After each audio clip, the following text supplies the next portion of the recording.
En 2008, ça a été ma 30e édition. Donc, j'ai dû participer à une quinzaine de bols d'or en monocoque et une quinzaine en multicoque. C'est beaucoup de souvenirs. D'abord, quand on était enfant, c'était une énorme fête. Je me souviens d'un passage au Bouvray avec un énorme coup de tabac où il nous tombait dessus des grêlons gros comme des œufs.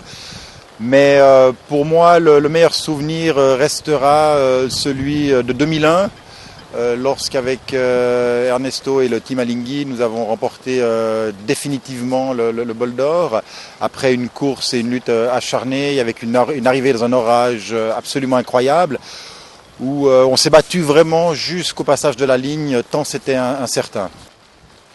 Le pire, il y a eu plein de passages, je dirais, très difficiles, mais je pense que notre arrivée en 1994 avec le tout premier Alinghi, qui était l'ex-Poséidon, le trimaran rouge, nous avions à 1 mille de l'arrivée, nous étions en 3e position, à quelques centaines de mètres derrière Trigay à Picalops. Dans le dernier empannage, la voile a passé trop vite, on s'est arrêté sur une vague et le bateau a chaviré.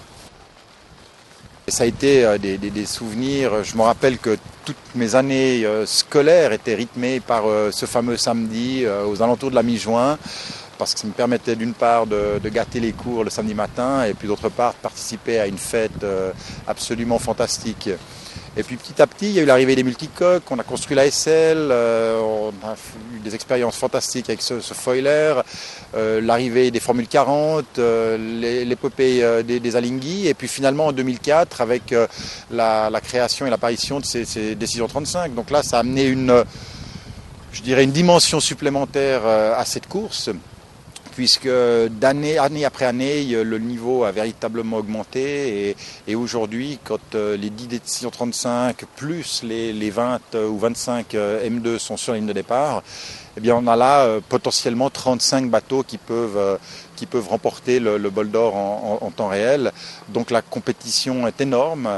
Et si on regarde le résultat de ces 3-4 dernières années, on a eu chaque fois des vainqueurs différents avec des rebondissements, des changements de leader, des régates ultra serrées et ultra compétitives jusqu'au franchissement de la ligne d'arrivée. Donc ça a passablement changé avec l'arrivée de ces monotypes.